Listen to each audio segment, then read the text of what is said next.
Bapak Ibu saudara-saudariku yang terkasih. Sekali lagi semangat pagi buat kita semua yang ada di Amerika. Semangat sore buat yang ada di Indonesia. Sekali lagi tema tahun 2026 ini adalah Impactful Life. Saya juga mau mengucapkan karena ini di bulan Januari pertama kali saya menyampaikan sharing firman Tuhan. Saya mau mengucapkan Happy New Year ya. Selamat tahun baru. Saya percaya ada semangat, ada sukacita. Kita mau memiliki hidup yang berdampak. Yang siap bersama saya katakan amin ya. Amin, amin, amin. Hari ini saya memberikan sebuah pertanyaan yang sangat sederhana.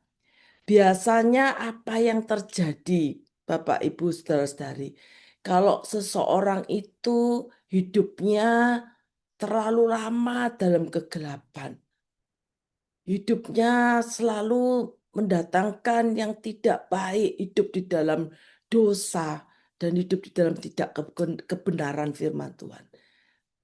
Dan biasanya jawabannya orang itu pasti hidup dalam kepahitan, hidup dalam kekerasan, hidupnya penuh dengan dendam, hidupnya penuh dengan amarah, tidak terima, kecewa, dan sebagainya.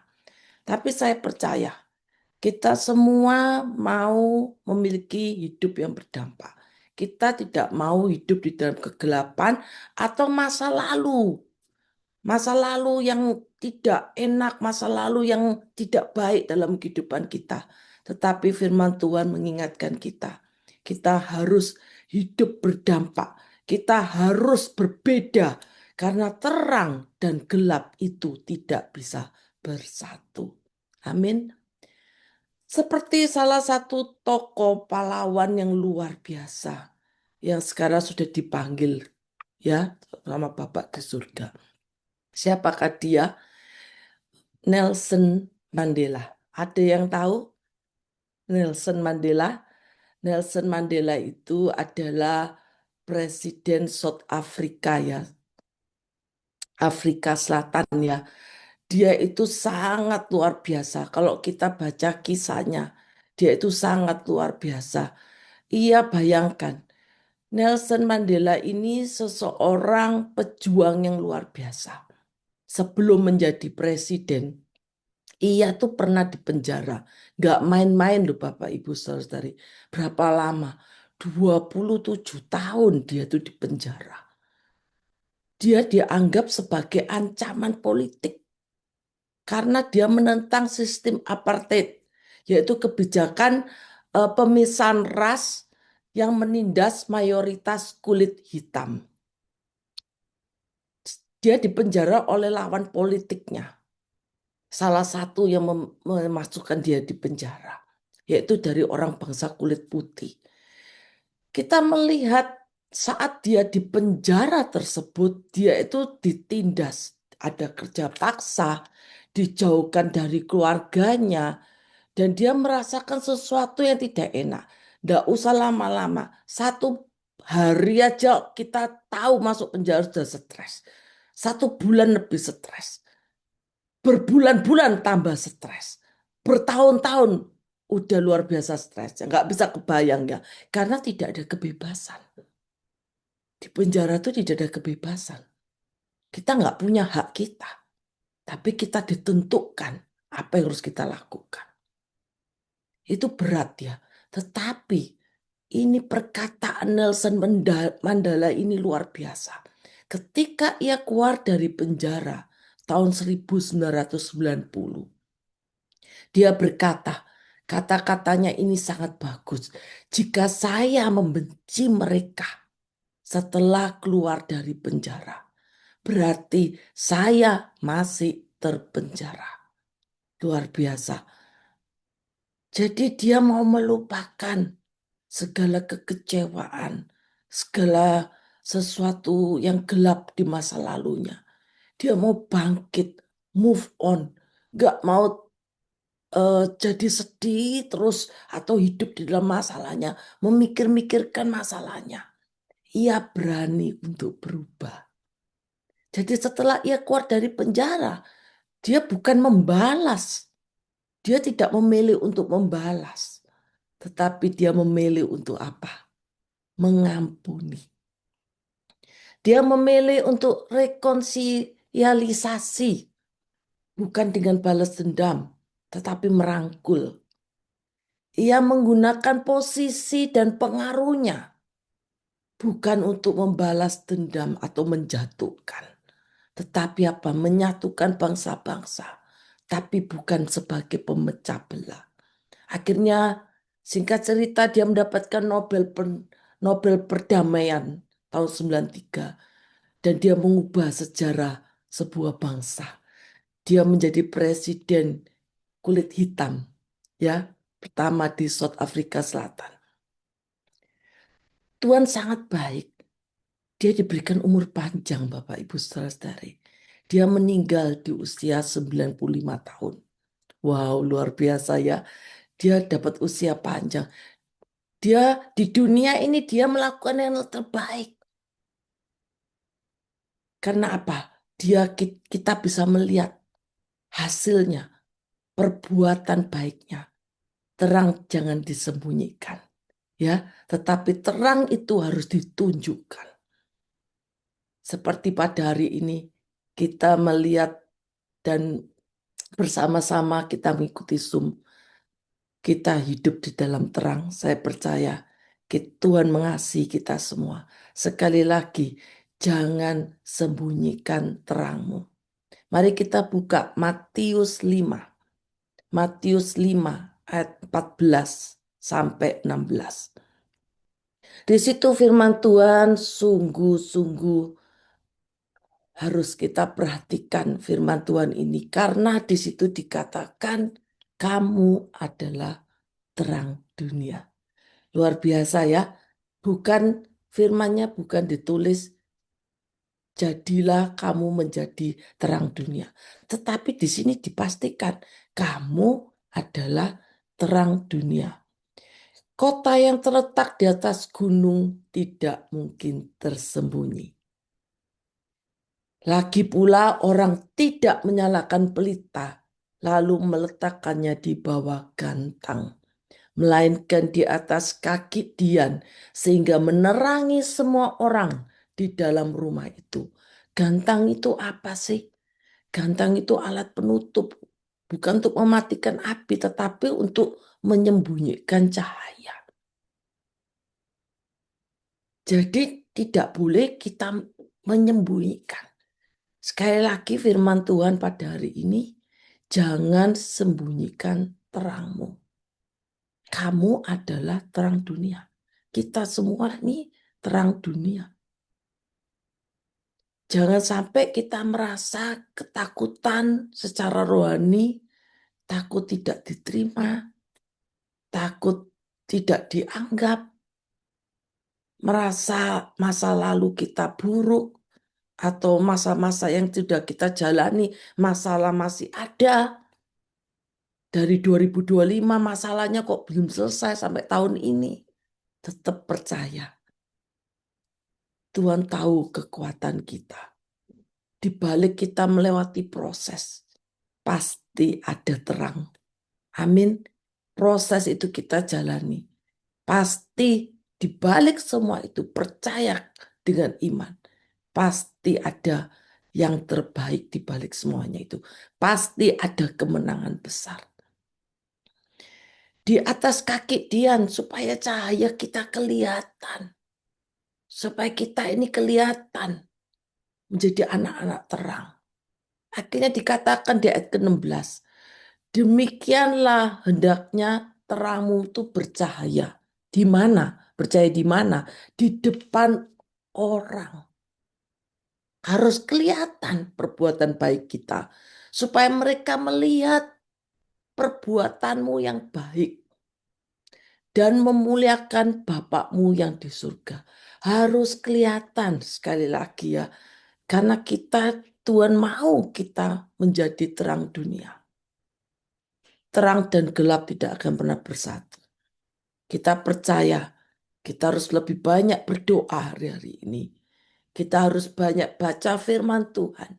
Bukan sekedar baca aja, tetapi melakukan firman itu. Karena firman itu ya dan amin. Janji-janjinya pasti digunapi dalam hidup kita. Jangan sampai terang kita tersembunyi. Jangan sampai kita nggak mau tahu. Jangan sampai kita puas dengan, oh kita sudah terima Tuhan Yesus selesai. Kita harus senantiasa menjadi terang. Supaya orang melihat ada Kristus dalam hidup kita. Amin. Sekali lagi, jangan sampai terang kita tersembunyi. Tetapi kita harus tunjukkan lewat perbuatan baik ini. Amin. Sekali lagi, terang kita yang pertama. Apa yang harus kita lakukan? Yang pertama, biarlah terang dalam hidup kita ini mempengaruhi orang lain. Sekali lagi, terang kita mempengaruhi orang lain. Filipi 2 ayat 15 dikatakan, supaya kamu tiada beraib dan tiada bernoda, sebagai anak-anak Allah yang tidak bercelah di tengah-tengah angkatan yang bengkok hatinya dan yang sesat ini. Sehingga kamu bercahaya di antara mereka seperti bintang-bintang di dunia. Pernah lihat bintang-bintang ya? Begitu bergemerlap. Walaupun di tengah kegelapan, tetapi bintang-bintang itu bercahaya. Di saat ini dunia bukan semakin baik. Tanda-tanda kedatangan Tuhan sudah sangat dekat.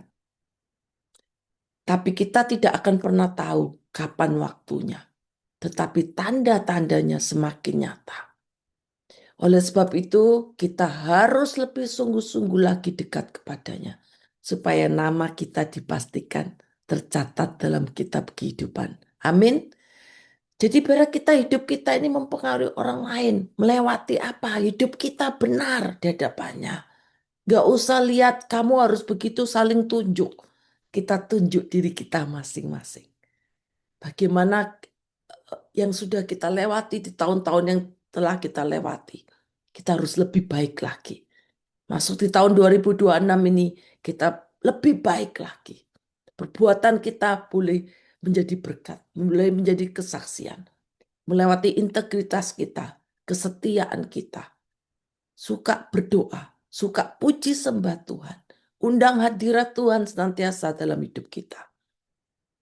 Dan apapun yang kita lakukan harus berdampak positif. Sehingga saat kita berdampak, kita hidup secara berdampak positif. Kita mau hidup benar, tidak kompromi dengan dosa. Maka orang akan melihat hidup kita akan menjadi pengaruh yang baik. Amin. Yang kedua, sekali lagi jangan takut bersinar. Kadang orang itu yang sudah percaya Tuhan pun malu, gak mau melayani dan sebagainya. Merasa puas dengan kekristenan yang sudah ada. Mari kita tingkatkan iman kita lebih lagi ya. Kenapa di dalam 2 Timotius 1 ayat 7 dikatakan, sebab Allah itu memberikan kepada kita tuh bukan roh ketakutan, melainkan roh yang membangkitkan kekuatan, kasih, dan ketertiban. Yohanes 1 ayat 5 juga dikatakan terang itu bercahaya dalam kegelapan dan kegelapan itu tidak menguasainya. Jangan sembunyikan talenta kita. Amin. Kita mau lebih baik lagi. Dalam pelayanan gak harus di atas panggung. Banyak pelayanan yang bisa kita lakukan. Baik itu di rumah Tuhan, di dalam keluarga, di dalam pekerjaan. Dimanapun kita berada, kita harus menunjukkan bahwa kita anak-anak Tuhan. Amin. Kadang hal sepele aja saat nyetir mobil. Orang nyalip kita, memotong jalan kita. Hati-hati dengan perkataan kita ya Bapak Ibu Saudari. Tanpa sadar kita oh awas kamu goblok kamu, matamu di mana. Oh itu tidak menunjukkan anak Tuhan. Padahal baru pulang gereja ya. Baru dikatakan ayo berbuat kasih. Mari kita saling mengampuni. Baru aja dipotong jalannya. Yang sana marah-marah terus kita ikut marah. Jangan mudah tersulut hari-hari ini. Kita harus katakan sama-sama, sabar ya, sabar, sabar. Jadi sekali lagi tunjukkan terang kita sebagai anak Tuhan. Mengalah lebih baik, bukan untuk kalah, tetapi untuk lebih menang. Amin. Mengalah itu tidak harus kalah, tetapi kita pasti lebih dari pemenang. Amin. Di Alkitab contohnya Esther. Awalnya dia juga takut untuk membela bangsanya sendiri, tetapi Esther memilih untuk bersinar, sehingga dia berani maju menyelamatkan, sehingga akhirnya satu bangsa Yahudi terselamatkan. Luar biasa ya, kita semua tidak mau takut bersinar, kita mau menjadi anak-anak terang. Yang ketiga, terang itu biar lagi untuk memuliakan nama Tuhan. Memuliakan nama Tuhan. Untuk kita menjadi terang, itu kita bukan perlu popularitas, Bapak Ibu Saudari. Gak perlu popularitas, tetapi untuk memuliakannya. Kolose 3 ayat 23 dikatakan, apapun juga yang kamu perbuat, perbuatlah dengan segenap hatimu, seperti untuk Tuhan. Ya, dan bukan untuk manusia. Jadi apa yang mau kita lakukan, perbuatan baik yang mau kita lakukan, pastikan apakah Tuhan senang atau tidak. Gampang Bapak Ibu Saudari. Kalau ini bukan apapun perbuatan kita, keputusan kita yang mau kita lakukan, apakah Tuhan senang? Apakah sesuai dengan firman Tuhan? Bukan sesuai kata orang, bukan untuk menyenangkan manusia, tetapi untuk menyenangkan hati Tuhan. Terang sekali lagi tidak diciptakan untuk disembunyikan, tetapi terang diciptakan untuk dinyalakan. Pada saat ini saya zoom pakai lampu. Kalau enggak gitu gelap ya, gelap gulita ya. Jadi sekali lagi kita mau jadi terang. Amin. Jadi hidup kita mau senantiasa memuliakan namanya. Sekali lagi, jadi ada 3 hal. Berat terang hidup kita mau mempengaruhi orang lain. Amin. Hidup kita menuntun orang lain untuk melihat Tuhan dalam hidup kita. Untuk melihat bahwa kita mempraktekkan firman Tuhan. Ada kasih. Sehingga saat akhir hidup kita, histori kita meninggalkan sesuatu hal-hal yang baik. Seperti tadi Nelson Mandela ya. Yang kedua, jangan takut bersinar. Biar hidup kita memberi pengaruh yang positif. Yang ketiga, biar terang kita untuk memuliakan nama Tuhan. Bukan untuk diri kita sendiri, bukan untuk popularitas, tetapi nama Tuhan disenangkan. Kalau Tuhan disenangkan, saya percaya apa saja yang kamu minta dan apa saja yang kita doakan, pasti Tuhan jawab. Di dalam nama Tuhan Yesus pasti ada jalan keluarnya. Amin, amin, amin. Mari kita berdoa bersama-sama. Terima kasih Tuhan untuk firman-Mu, bahwa Engkau menginginkan kami Tuhan untuk kami menjadi terang. Karena kami semua adalah anak-anak-Mu Tuhan. Kami mau hidup dalam terang Tuhan. Kami mau terpancar Tuhan. Kami enggak mau menyembunyikan terang kami. Tetapi melewati hidup kami, nama Tuhan saja yang ditinggikan. Nama Tuhan saja yang dimuliakan. Terpujilah nama-Mu Tuhan. Kami percaya Tuhan tahun 2026 ini. Kami hidup dalam penuh kemenangan. Tidak ada masalah yang tidak dapat kami selesaikan. Bersamamu kami lebih dari pemenang. Dalam nama Tuhan Yesus yang percaya bersama saya katakan amin.